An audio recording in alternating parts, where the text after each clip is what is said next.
Max as the shoot your shot league. You do expect higher performances and better things from Club Americas, but it's the inconsistencies. Isn't this inconsistent though? I will maintain that the U.S. men's national team came out to the knockout round despite terrible coaching. Like they have a student discount maybe to go to Pumas games? Like they got it, right? No. To take that next step, I think it's still undisputed that you have to go to Europe. He's going to be on the ground for the majority of the time. No, I look back at highlights. That's the Christian Pulisic treatment, though. Same. We're going to have to stop this. We're going to start arguing on this podcast, aren't we? Hello. I'm so happy to be back at the Real Futbol Show with my co-host, Geno Gonnello. How are you? Guess who's back again. Lizzy, it is great to have you back. It's been a while since you've been on the pod. You come back at really a perfect time with what has happened over the recent weeks, or week, you should say. Lots happening. There's a lot that's happened. I'm sure Mexican fans would like to forget all of that has happened, and we probably we don't. Much detail about what happened. But I do have to give you, take a little jab just because. Yeah, of course you do. It's wouldn't be back if you didn't. Some may say. Well, I am so happy to be back. We've been doing so much over at 90 Min US editorially and on social media, so make sure to check that out as we travel the world, I guess, from MLS to Champions League final, and we're headed back out this summer as Leagues Cup, MLS All-Star, the Women's World Cup rolls around. Just so much to cover. So I'm definitely happy to be back here in this space to talk about it all.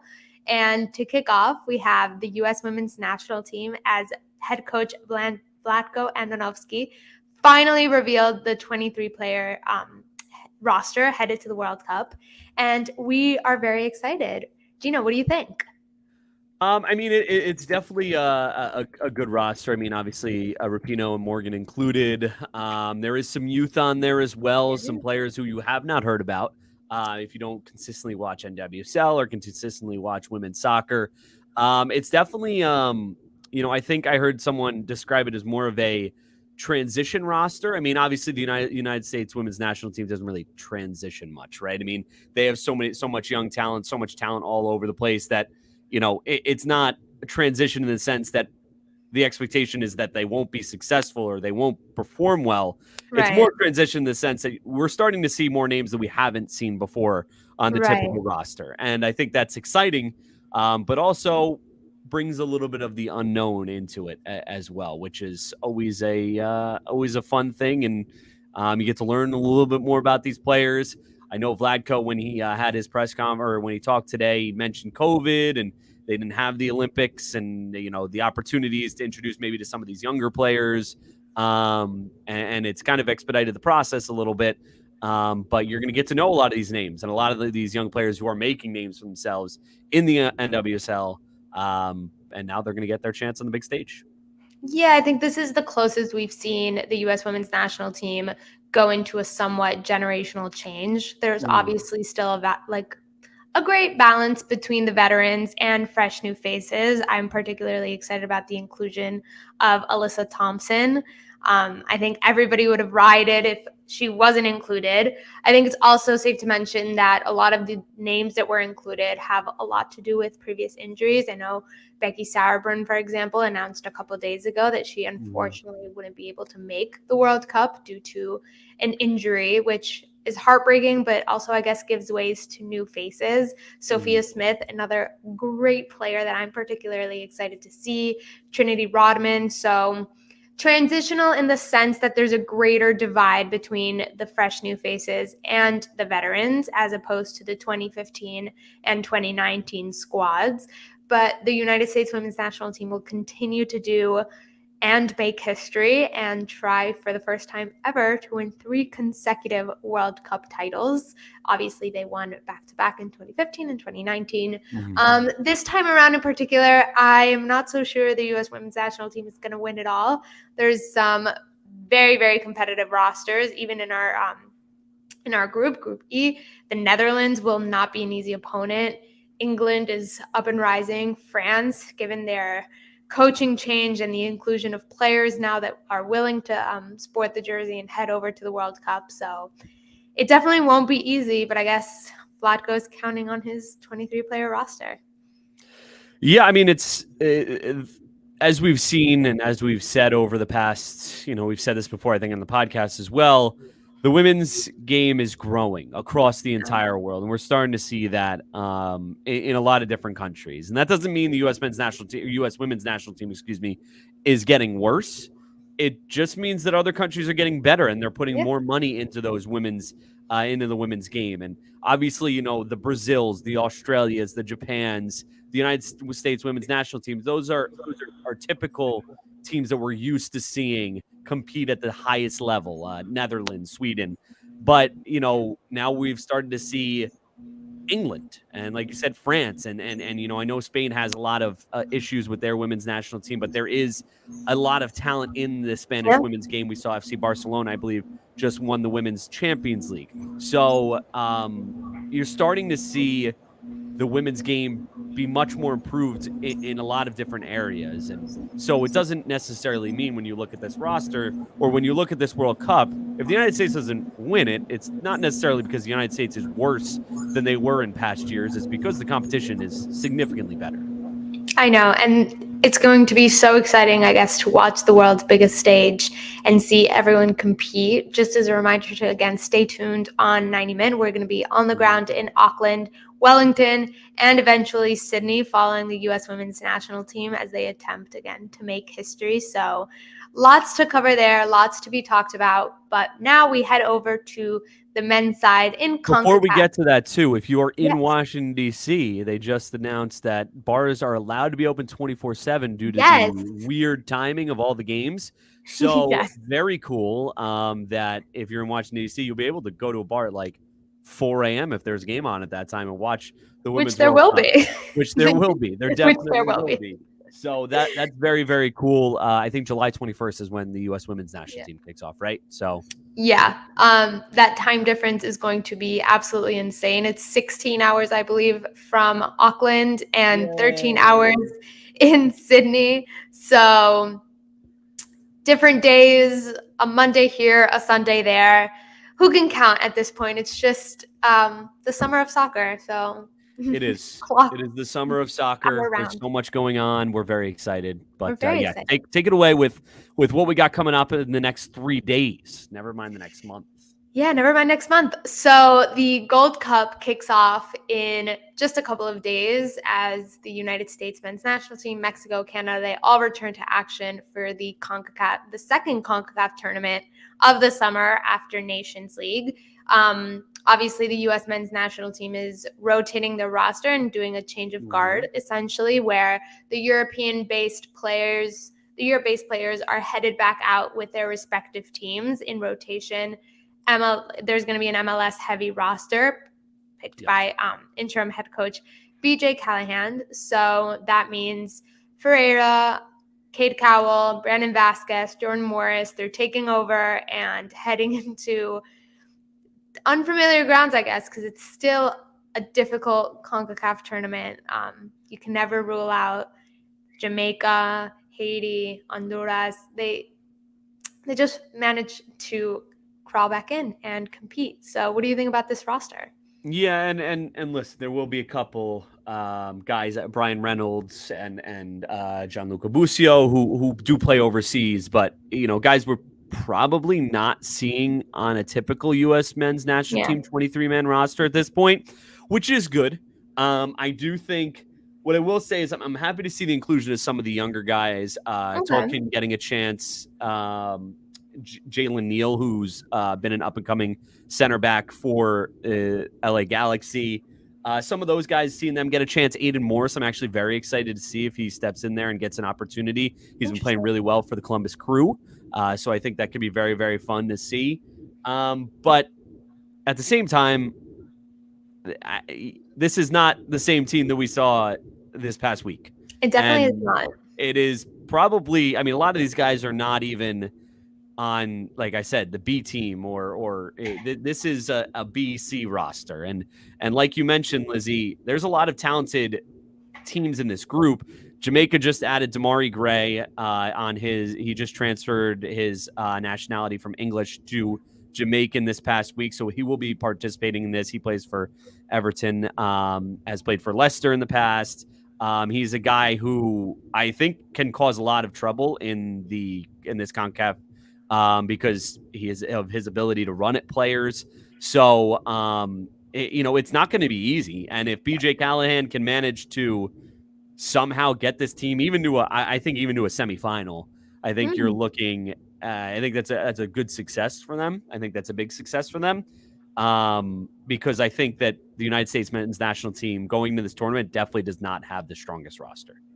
See, I disagree when it comes to the attack. I particularly feel bad for Brandon Vasquez. I think last year he proved himself in MLS, was really high up there in that Golden Boot race, scored, and is being scouted by a couple of European teams, as we reported earlier. Mm-hmm. But I think with the inclusion of Balagun, it's just absolutely impossible for him to secure his place in what we consider that U.S. men's national team A team and that priority roster, which, again, is just unfortunate for him. The plethora of options in that position really does not play to his advantage. I don't think he's done anything wrong in particular and could be quite deadly when it comes to this tournament. I hope to see him score and great in the final third. Unfortunately, however, I think he's now plateaued in this B roster and used as a backup when it comes to friendlies. I don't want to say competitions of less importance, but perceived by the United States as less important than what would be a Nations League. And I think typically the Gold Cup is an important thing for the United States. I just think this year's with the Nation League and with everything that's happening, I think it kind of drops in importance. In terms of Brandon Vasquez, I know I've said this with Edwin in past weeks. I mean, I agree that he kind of is getting the short end of the stick here, but also at the same point, like he has every opportunity to go out. Like at the same point, he's not scoring goals at the MLS level right now, which is a problem. The form is very important when it comes to this, and he has every opportunity to make a name for himself here, get a move. Like this is a very big tournament for Brandon Vasquez. Yeah, it is. Vasquez can get, over the hump here, score some goals, get some European interest, and complete a transfer. It might be a different story for him because there's no saying Balagun and Pepe are going to go out there and be the first choice week. I didn't even include Pepe. Yeah, I mean, we have to remember who's coming back. Yes, and Pepe, I think, has done a good job. I mean, he scored this past week in the Nations League, and I think he's earning himself back into the roster. I don't think that the door is shut for Brandon Vasquez, but it is a crowded number 9 room. Which, again, there's been nobody for 4 years or whatever that's locked down this number 9 spot. Somebody's got to do it. So whether it be Balagun, whether it be Pepe, whether Brandon Vasquez finds some form, gets a move, and ends up being included in that, or if he is included like Jesus Ferreira has been with just being in the MLS and scoring a lot of goals, like that's the difference for me. I mean, Jesus Ferreira, as much as we hate on him, he continues to score in the MLS. Brandon Vasquez had a great season last year, has not really scored in the MLS this year. And that's, I think, an issue. I think we have to remember, again, U.S. Soccer rehired former head coach Greg Berhalter, which means a lot of instability when it comes to picking players and a lack of transparency when understanding the journey to that starting 11. We really won't know.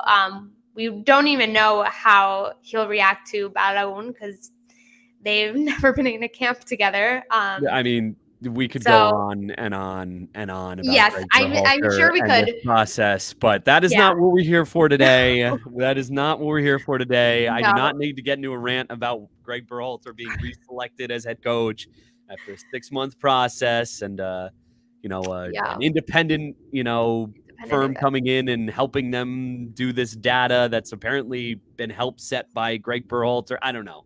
There's a bunch of stories floating around. There's a bunch of stuff. In the end, Greg Berhalter's our coach, and he's our coach moving forward. Coach. Yes, our coach, as in the United States, not your coach. I apologize. He is not the Mexican national team coach, despite the fact that we've really tried to send him off to Club America and every. I'm so glad that didn't happen. But as you just said, we could go into a rant about Greg Berhalter, but we won't. Instead, I'm going to choose to commend BJ Callahan for the excellent work that he did during Unbelievable job by him and Anthony Hudson in the absence of Greg Berhalter. Yeah. I don't know if I would credit Anthony Hudson as much. I don't. Well, I won't credit him for these last 2 wins, but I think Anthony Hudson also showed. I think even in the games that he did show some more freedom in the attacking ability of the United States, which is not very true when it comes to Greg Berhalter. But I don't know. My whole thing with Greg, listen, and Clint Dempsey. This is all I'll say on Greg. Clint Dempsey mentioned this too. I think the goals should be higher, and if he does not reach, he's got to go far in Copa America next year. That's my thing. That's my goals. If he doesn't do that, then he's out. I mean, I would fire him if he doesn't succeed in the Copa America. And then rehire him. Yeah, but they'll keep him through the World Cup cycle. But I think Clint Dempsey was right in saying, the Copa America and going far in the Copa America should be a massive, massive goal of the United States. And if they do not succeed, well, I think that should be a fireable offense, but I don't think it'll happen. So that's my grade. Well, that's going too far into the future where we have games just in a couple days. So yes, even though Greg Berhalter has been rehired as the U.S. men's national team coach, interim manager BJ Callahan will continue to lead the team through the Gold Cup and abandon his post following that. So at mid-July, the final is on July 26th, I believe, or no, July 16th. I apologize. So he will depart right after that, after a great service and a great duty. But yes, the last opportunity for BJ Callahan before he goes off and I'm sure does something else. Do you think Greg should coach this team going into the Gold Cup? You know I don't. No, I mean, do you think, now that he's been hired, shouldn't this be his job? Yes, but I understand why it's not. I understand it from 2 ways, but I'm interested to hear your perspective. I think it's a way of closing out a cycle. It'd be unfair to place Greg Berhalter to lead a roster that he didn't pick himself. I think we know BJ Callahan, with I'm sure the help of other U.S. men's national team members, picked out this MLS-heavy roster for the Gold Cup. So it would be a little bit unfair to just place Greg Berhalter back in. And I guess it'd be an abrupt end to what I'm sure BJ Callahan is trying to seal up for his resume and close out player relationships. So, yeah, it sucks. It probably should have been announced after the Gold Cup, but there were leaks, as anything of that level is, and they announced. But I understand. I understand having BJ. Yeah, I mean, that's a really good point. I guess the counterpoint that I've seen a lot of is, he knows the players. I mean, but a lot of these these guys have been in the pool. He's been the U.S. men's national team coach now for 4 years or whatever it's been. So the counterpoint is, why are we keeping him out? He knows the players, he knows his, the players know his system. Well, but they're not. I don't necessarily think they're keeping him out. I'm sure he'll be present both at the stadiums and potentially even training. I'm just saying why. Yeah, I guess the questions that are being raised are, why is he not taking over this roster? And in fairness, if it was because the U.S. men's or the U.S. Soccer Federation said, this roster isn't great and we don't need any more pressure fuel to the fire for Greg, I would totally understand that. That's completely understandable. And I'm sure, I'm sure that comes to a point there. I think it's a lose-lose for Greg for him to participate in this tournament anyway, so I understand why they don't want him to. But because even if he went in and he won, they would be like, oh man, well, he just, the team was weak and nobody really cared about it. It's whatever. Nobody really cared about the Gold Cup this year. Or, it would just be, So I think it was a lose-lose. Yeah, it's difficult. Speaking on coaches, however, there is a new saga in the Mexican men's national team where everything changed. Diego Cocca is out after just 5 months and 7 games. That was a whole disaster. Obviously, it comes from a Nations League campaign. It was quite disappointing, though they defeated Panama 1-0. It was the way in which everything happened. They placed third, and that Monday morning, chaos ensued, and interim manager Jimmy Lozano is now with the Mexican men's national team. And I personally have never been so hopeful for a good process and journey. Dating back to what was it? January episodes of this podcast, I was mentioning Jimmy Lozano as my first choice to replace Tata Martino. So having him come back, even if it is in an interim basis, I am quite thrilled.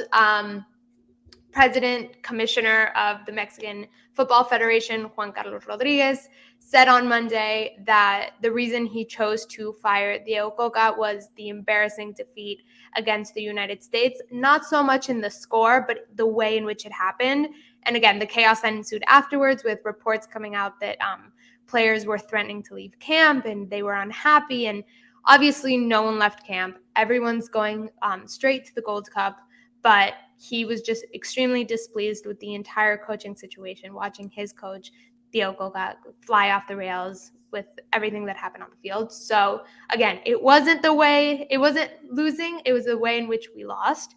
And he said there's absolutely no time to waste here. He could fire Diego Cocca following the Gold Cup tournament. And he said, I don't have time for that. We're firing him now. And we're starting a new chapter with Jimmy Lozano, who, by the way, previously led Mexico to the bronze medal at the 2021 Olympics. So he knows these players.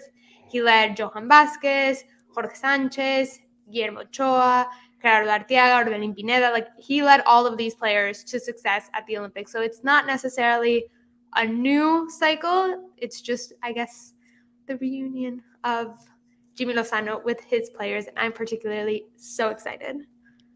Yeah, I mean, I think, this is a tournament that honestly Mexico should look at and say, we need to win this tournament. Just due to the fact that I think they probably have the strongest roster out of any of the CONCACAF teams. I know Canada has lost a couple players. I know Canada has lost a couple players due to just not being in the, not wanting to be in the Gold Cup, going back to their teams or whatever. It looks like Mexico has the strongest roster. So this is a tournament that they have to be winning. So, leave Cocca in there and then possibly not win this one as well seems like that would be an opportunity lost. So I think, I think it's important that, Mexico goes out. I think it was a good decision for them to go out there and fire Cocca and then go on and,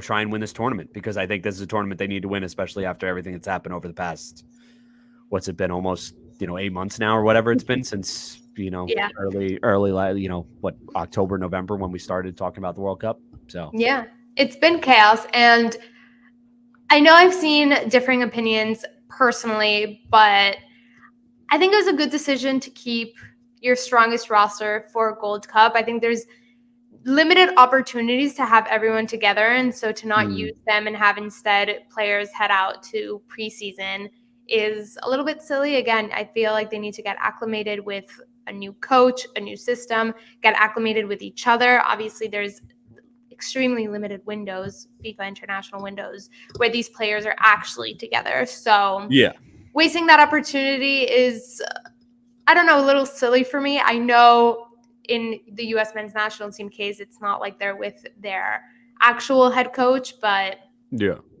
I don't know. I think it just would have been better for everyone to send their starting roster. I think Canada as well, wasting time. I think John Herdman came out and said, we have no time to prepare. We have no resources. We have no time together. But you're wasting the time that you do have and sending the players back to their preseasons, which, again, I understand they want to seal their fates. They want to get into their transfer market, show off for their teams. Sure, you have time for that after Gold Cup. So, but I think it's difficult because, you figure they participate in Nations League. They come right. Basically, there's not much vacation, right? So they come right off of Nations League, which, again, we need to keep in mind that this is basically like the longest season that anyone's ever had in the history of soccer. I mean, it feels like we've been playing soccer nonstop in every league for a year and a half now. But they come in, they go to the Nations League, they do that. If they go on to also participate in the Gold Cup, they don't get any break. They go all the way through, if they're playing in the final, all the way through July 16th, which around that time is when preseason camps start to ramp up and teams are going on preseason tours. And then all of a sudden it's August 12th and the Premier League starts, and, a week later Serie A starts. So I think I understand the perspective of a player not wanting to be included in this camp if possible, just because, listen, it's a lot of soccer that they're playing right now. And from a United States men's national team perspective, for a guy like, Gio wouldn't be able to play anyway with getting the calf injury. He'd probably be out for a little bit. But for a guy like Pulisic, for a guy like Weston McKennie, he's for not guys playing.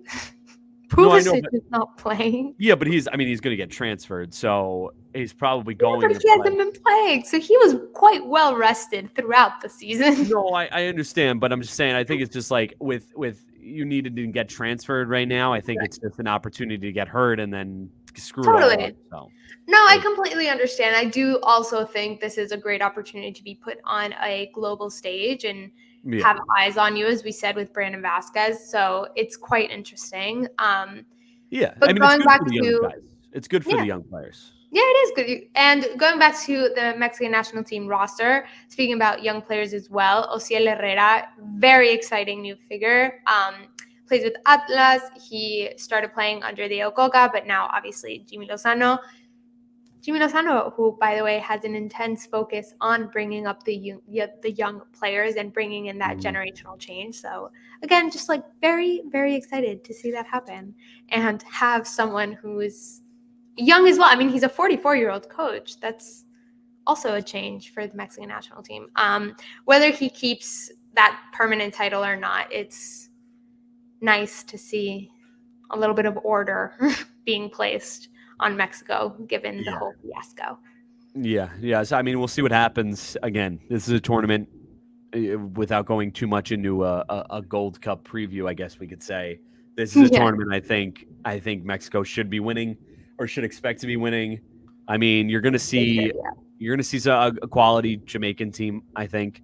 I don't think the United States men's national team group is not an easy group to get out of, with Jamaica, Trinidad and Tobago. Obviously, I think it's Saint Kitts and Nevis. Yeah. That probably will be a game that they will win. But games against, Jamaica and Trinidad and Tobago, obviously we know Trinidad and Tobago is never easy. Never easy. Jamaica's improved, with the players that they have, especially the players they have playing overseas. This is not an easy Gold Cup for anybody, but I think, I think the Mexican national team should be looking at this as an opportunity to bring home a trophy, get things back on track, and start looking towards the future, which this could be a good step in the right direction for them. Exactly. Well said. Now, before we close out, we have to discuss Major League Soccer, which we do. Tonight. There is a midweek match day where we're going to see a lot of exciting games. I'm particularly mostly excited about the San Jose Earthquakes against the Houston Dynamo. Yeah, we have to give you some props here, because you called out the San Jose Earthquakes. We haven't been able to talk about this. You have been a big proponent of the San Jose Earthquakes, so we have to give you props there. I've already given myself props for saying that I'm very interested in seeing what the Houston Dynamo can do this season. I didn't exactly say they make the playoffs, but I did say that Are you kidding? We didn't even discuss the 4-0? I know, the 4-0 against LAFC, and then beating them again in the same week. Yeah, that was a 1-0, but still. It's still, they don't play well on the road, Houston. That's their first road win in forever. But I would have told you, Ben Olsen, their new head coach, who was obviously in DC United for such a long time. Yeah. He is really great at managing that mid-table stability. And it's something that happened with DC United constantly. They ended in that between 6th to 8th position, and everyone was tired of that. It was like the mediocrity of DC United.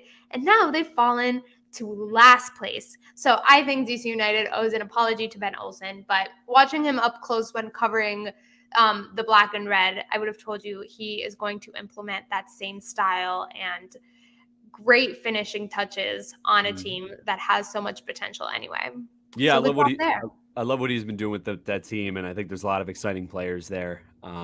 So it's Houston. Houston is back a little bit, so that's always fun. And Achat has been helping quite a bit. Yes, it helps when he's on the field to help.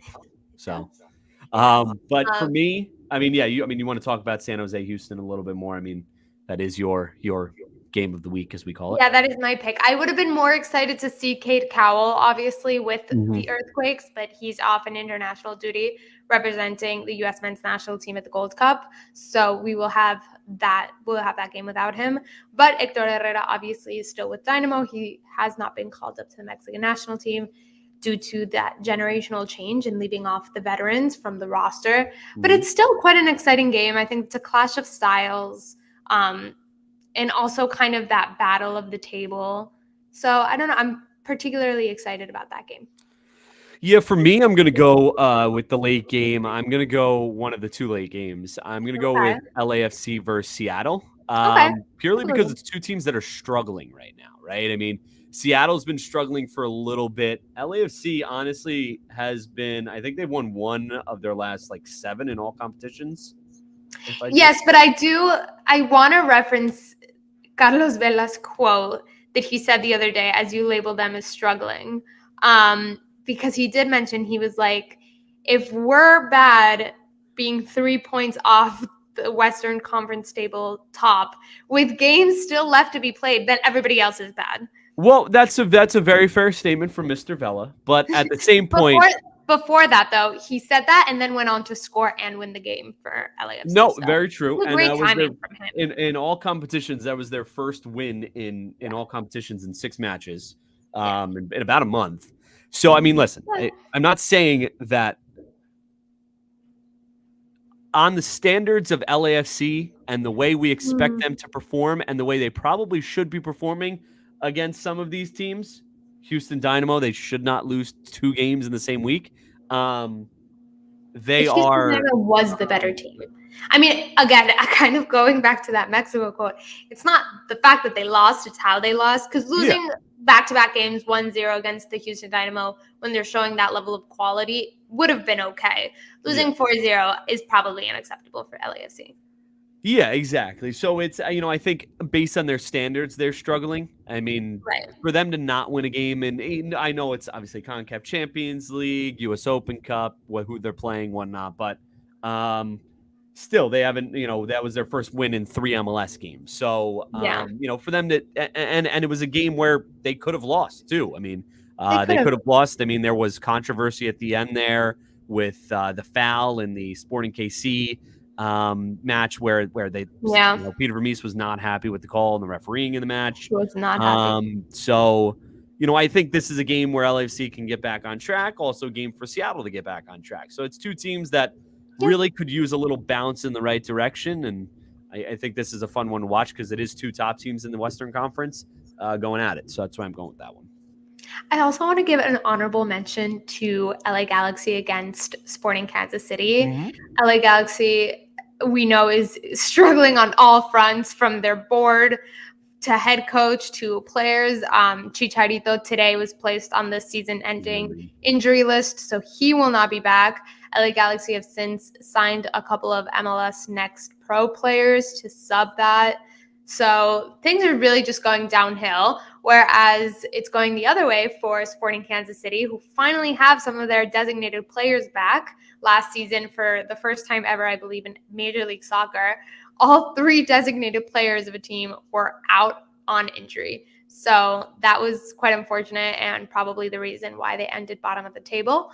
But now they're back, so much so that Alan Pulido is being scouted by Liga MX teams for a potential return, especially Chivas and Cruz Azul. So you might see him in another shade of blue. However, I kind of hope he goes back to Chivas, kind of that reunion where he was king and now he can come back. But he's been playing really, really well for Sporting Kansas City. So though I don't think it'll be necessarily a fair game, I expect Sporting Kansas City to just win there, get the points, and start climbing that Western Conference table again. Is it or Miami off this week? They are. Yeah, they are off. They still have not had a tie this whole season. That's wild to me. That's wild. No ties in the entire season is a crazy stat through 17 games. Yeah, well, but I think their also, losses are major, so. a little shout out to FC Dallas versus Austin as well. I mean, Austin hasn't Okay. been performing well, but it is a battle of Texas, so Eh, a little bit of a rivalry. all right. Sending a shout out to Texas, I guess. Texas, everything's bigger in Texas, so Everything is bigger in Texas. I've never been to Texas. I've been there plan once. to. I don't plan to go. I've been to Austin actually. I've been to Austin. Oh, Before they interesting. built the Well, stadium, but I've been to Austin. Yes, so much Major League Soccer action. Obviously, everything comes back on Saturday, and so much to come in that league. We know Lionel Messi decided to sign with Inter Miami or announce his intention to play with Inter Miami. He hasn't officially been announced with the team, but is expected as Inter Miami co-owner Jorge Mas revealed to debut on July 21st in that game against Cruz Azul at DRB Pink Stadium for Leagues Cup play, the inaugural edition of this new World Cup style tournament, which we, of course, will be covering. But so very excited to see Messi. A lot of MLS heavy things coming as well. All-Stars kicking off against Arsenal on July 17th. We have a skills challenge. We have a game. We have so many activities. We will be all over the place. Or should will. I say Lizzy will be all over the place. In the world and with topics. Yes, keep an eye out for that. Keep an eye out for the podcast. We are currently working on audio. I'm working on getting it all up there. So hopefully within the next week, we'll have all our episodes on audio. So you can find us on Spotify and iTunes and everything as well. But yeah, it's an exciting time for the podcast, an exciting time for 90 Min, an exciting time for soccer in general as we get another tournament and we just underway. Get right into preseason games, and then Premier League and all the international leagues are back again. And actually, Liga MX. Did we mention Liga MX? Yes. Well, before we close out, I wanted to bring up the fact that Liga MX is back next week, officially on Friday. For 2 weeks. June 30th, yes, for technically 2 weeks, 3 match days before the league pauses once again for Leagues Cup action and then returns mid-August. It's also worth mentioning that the first 3 match days are without international players as they, again, are off on CONCACAF duty and CONMEBOL duty and some in Europe. But yeah, so for now, we'll have it back for quite a little bit. Some key dates to watch out for, a lot of action coming. And in the meantime, check out transfers because a lot is going on. We're not sleeping until December. July 5th, it opens up. So the secondary window opens up for the MLS. So there's going to be things there. And internationally. Yes, and internationally, July. Is it July 5th internationally as well? Okay. Yeah, so that's going to be exciting. Obviously, we know along with Messi, Inter Miami's looking at a host of other players as well. They are. We will have you covered. I promise you. If you look on the website, we will let you know. Please do. It's the reason I don't sleep, so that everyone can stay informed. Yes, but thank you guys as always. Lizzy, it was a pleasure. It's always a pleasure. It was a pleasure again. Look forward to doing it again next week. So happy to be back. That's it. Cool. Thanks for listening. Peace. Bye.